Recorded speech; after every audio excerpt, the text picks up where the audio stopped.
Now, Archie, I told you I'll come back to the TTT Minshall thing, right? Now, TTT made an error. Okay, it was very sad. They rushed, they should have double checked and so on. So it was an error. But I would not say it was malicious. They didn't do it on purpose.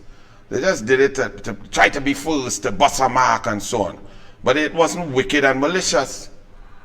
Actually, they have two Asha Javeed posts. Put up the second one for me first with Minshall when she's talking about TTT. Let's read what this Asha Javeed says. TTT did this country a disservice. If you rely on mainstream media to verify social media information for accuracy, then the source of said disinformation, Peter Minshall's death, was what? Was the state's media company. That's why people believe in it. So TTT did this country a disservice, as Asha Javeed said. And earlier, about a week or so before, she said she was resigning. Put up that one. Just wanted you to know that after 12 years of the Trinidad Express newspaper, I tendered my resignation. Right. I take pride in the extensive body of credible and impactful work that I produce. Well, Asha Javeed, I don't know if you gone mad or you living in the madhouse with Rowley. But credible and impactful work, it has been impactful because your lack of disclosure of your conflicts of interest, being an investigative political journalist, that led you to use and turn the Express newspaper into a weapon against the UNC while you were in loving relationships bringing children into this world with a PNM Attorney General, John Jeremy, who even accosted me at Westmall Car Park at 3:34 on a Saturday close to KFC on that side to tell me stop bad talking, he girl. And then you are also in a loving relationship with Rowley's, Gary Sobers, Stuart Small Young, while not, I will leave the Express and say that they did not know, while not disclosing that to the Express newspaper, but you are writing political investigative stories in a two-party state where you were in love with the red and had no lover in the yellow. That is not journalism. That is a conflict of interest. That is apparent bias. That is real bias. That is nonsense. On top of that, Asha Javeed, while you talk about your journalistic integrity, I now take you all to a court case. Now, there are many instances of nonsense. For example, with live sport, the amount of front pages and nonsense that Asha Javeed printed, trying, even though Anil Roberts, the minister, name was in nothing at any time, she tried to find all sorts of links to pull me in and drag me in, which some of y'all PNM even believe, but don't even understand, did not exist. Furthermore, when some of you PNM like to talk, you can't discuss any policies with me. You try to say, Anil, you get horn from Lurbs. Well, Asha Javeed was the one reporter that my then wife spoke to and told her the truth, that she was in a loving relationship with the DJ Lurbs before she ever laid eyes on Anil. She was in a relationship with Lurbs for 2 years before Anil came into the picture at a body walk, saw this beautiful young lady, and started to try to track on lyrics. And over a period of time, Anil eventually won the heart and married the girl. You all try to play it off, and some of you still feel, oh God, the DJ horn Anil. Number one, if all you ain't get a horn, well then all you ain't no nice woman. And a horn is only a horn if you take it on. But in this case, it was not that. In fact, unfortunately, not that I'm proud of it, I was the horner man. Asha Javeed was the only reporter who my then wife talked to, and she refused to print the truth. She left the innuendo. So that's my personal take, but me personal on this.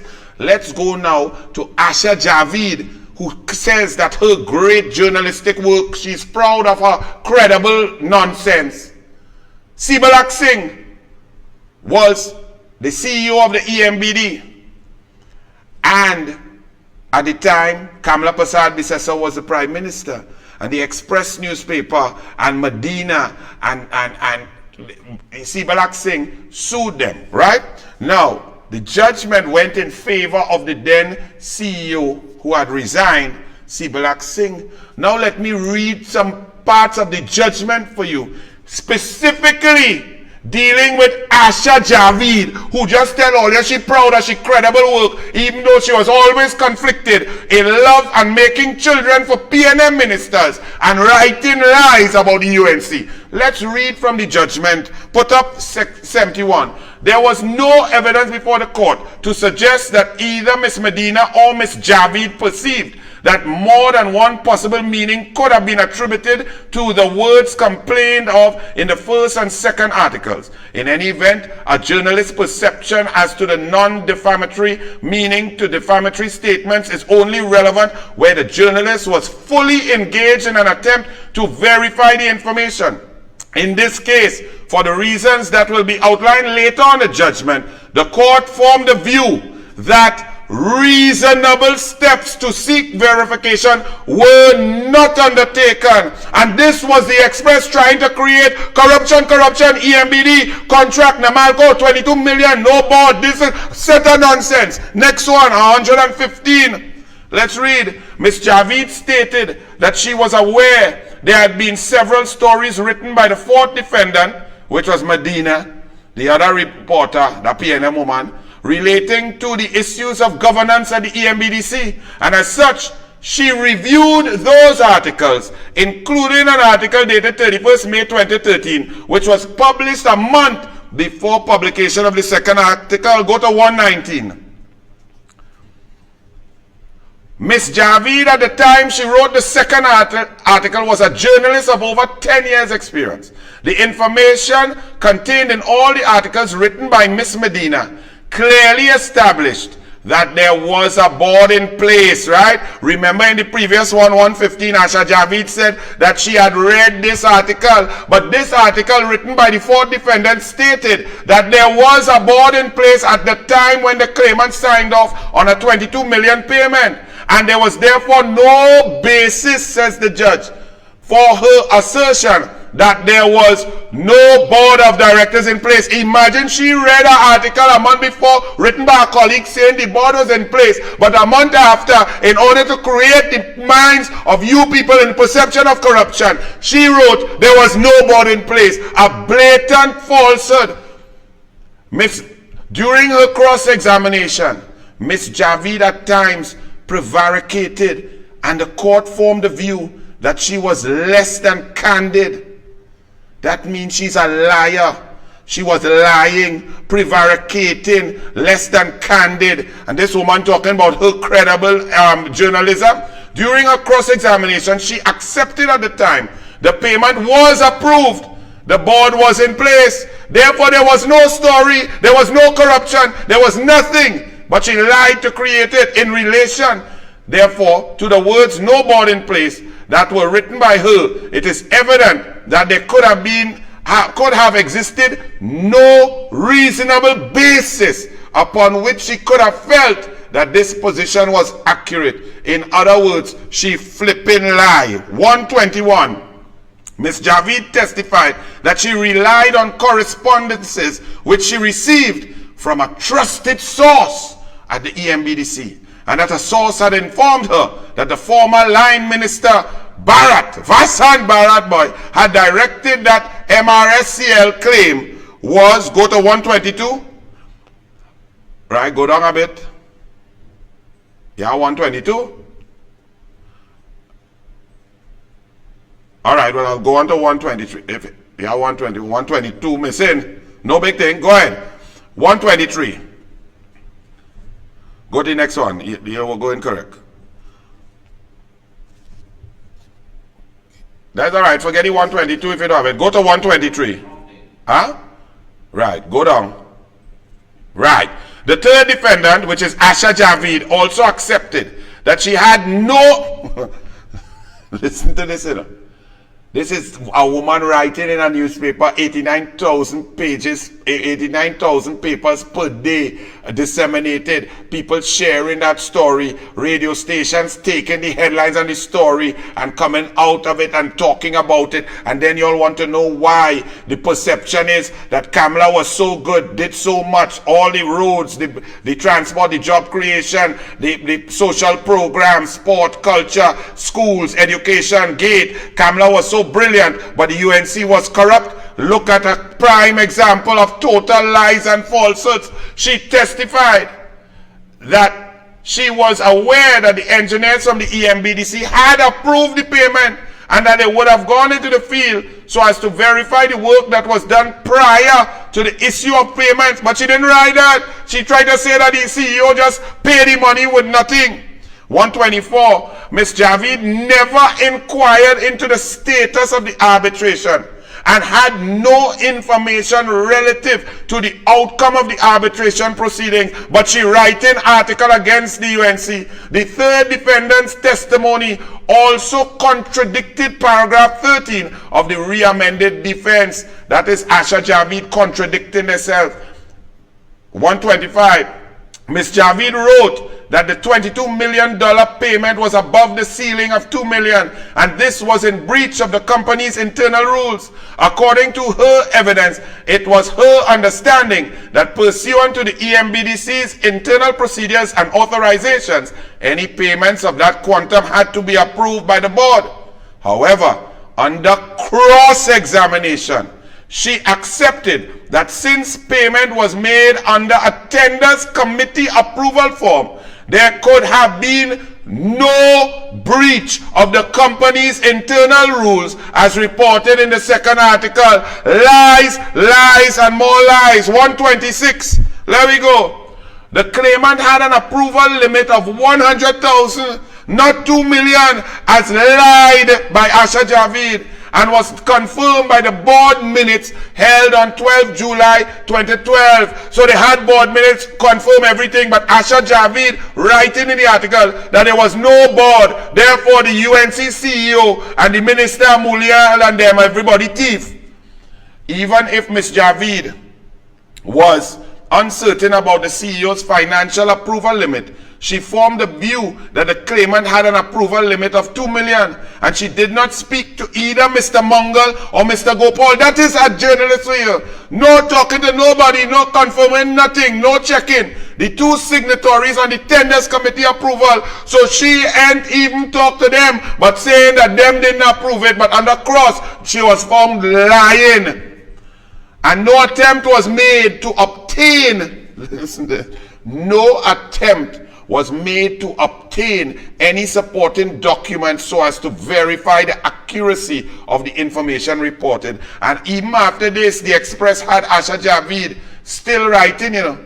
And it's only after I bust on the radio that John Jeremy accosted me in the car park, they move her to business, but they still had her writing. Express, you all are deleterious to the forward movement of Trinidad and Tobago because you all are so corrupt. The said article, 128, the said article bore the words, Singh, the Sibalak Singh, the UNC CEO, subsequently resigned. And the only verification of the allegations made by Ms. Javeed linking Mr. Singh's resignation to the payment of 22 million for shoddy work, breaching company's internal rules and procedures and nepotism was the previous article published by Express. We go into 137. There we go. This is what, after all of that and all the case and all the evidence, this is what the judge said against the Express and Asha Javeed and others. In making an award under this head, the court is entitled to compensate a claimant for the damage to his reputation so as to vindicate his good name, and the court considered the distress, hurt, and humiliation which the defamatory publications caused. Let's go to 149. The defamatory matters published against the claimant were grave and impacted. Now remember, this is only the claimant, but all of this was sticking onto camera, the UNC, the People's Partnership, the lies of the Express, among other stories. But I'm just showing you how wicked and evil, malicious and dishonest they are. Impacted in a material way on his integrity, honor, professional competence, and his reputation. The first defendant enjoys a significant portion of the readership, that's the Express, of the population, and it is a newspaper that has significant circulation in Trinidad and Tobago. The articles were also available on the internet and therefore attracted international readers as well. While the claimant led no evidence as to the extent of the access by the first defendant's internet readership, the articles were on the internet and the world at large had access to same. 150. Aggravated damages. In assessing a claim for aggravated damages, the court may consider the entire course of conduct of the defendants from the time the libel was published to the time of the judgment being delivered. Furthermore, evidence of the matters that tend to establish malice on their part is, as a general rule, admissible to support such a claim insofar as they can have an impact on injury occasioned to the claimant. 152. The court has had regard to all of the circumstances of this case and approached its determination as to the appropriate quantum of damages in a conservative manner and considered the principles of fairness, balance, and proportionality. And upon consideration of all the relevant circumstances as well as the aggravating features of this case, the court formed the view that an award of $450,000 inclusive of aggravated damages would be a just reward, and that was a conservative element. Let's go to 153. We ain't done there yet. Exemplary damages now. On top of that, what is exemplary damages? Let me find out. Exemplary damages are intended to punish the defendant, in this case the Express and Asha Javeed and Medina and whoever, Miller the editor. The defendant for the willful. Exemplary damages are intended to punish the defendant for the willful commission of a tort or to teach him that tort does not pay. Let's go to 157. Go up one more. 157 is very important. You have it? Yes. And then we'll finish off with 158. I've taken my time. All you could read about this Asha Javid, and then you understand the Express. Then when you add on the Newsday and the Guardian, which is PNM, K-Pax Liquors and Defenders of Rowley, and then you have your 13 PNM radio stations and all of that plus their social media. Then they have the Treasury and the EBC. All your rest, Kamala, because these lies have been told from since she started over and over. There are hundreds of stories that did not exist. They were fabricated. Read 157 now. Having regard to the facts of this case, the court formed the view that an award of exemplary damages should be made so as to punish the conduct of the defendants, which is the Express and Asha Javid, which was reprehensible and should attract punishment. There could have been no honest belief that the claimant's departure from the EMBDC was as a result of any circumstance other than his ill health. In other words, they are bloody liars. Or the fact that his contract was coming to an end and the connections that the article sought to make between his departure and issues of dishonesty and impropriety were inaccurate and reckless. Asha Javid, or your credible work and your your impact, disgrace. The information in the second article with respect, go to 158 now. There is a regrettable tendency in this jurisdiction for the media to focus on that which is sensational or salacious, and far too often publications are lurid, melodramatic, or facetious. freedom of expression and freedom of the press, and the concomitant right of the public to know which these freedoms support are important pillars of democracy. For our democratic society to function properly, we require strong and independent news media that report fearlessly but not irresponsibly on matters of genuine public interest. Investigative journalism should be a vivid process that is characterized by the critical and thorough approach of a driven journalist who, through initiative and critical analysis, unearths information shrouded in exclusivity. The objective should inter alia be focused on drawing attention to prevailing social economic policies and the modus operandi of governments, public functionaries, businesses, and other organizations, and to detect and uncover violations of laws, rules, and or norms of decency of persons or organizations that have some public importance. In furtherance of the public interest, the purpose should be primarily centered on uncovering corruption, injustice, dishonesty, and maladministration. The obligation must be to reveal that which has been concealed, which deliberately or accidentally by those in authority, but which is information that the public has a right to know. Character assassination should never be the focal point of any investigative piece of journalism. The journalists who wrote the articles, and in particular Ms. Javid, both failed to discharge the onerous obligation that rested on their shoulders as investigative journalists, and their focus was on character assassination and scandal. Ms. Asha Javeed, good riddance to good rubbish. Good night.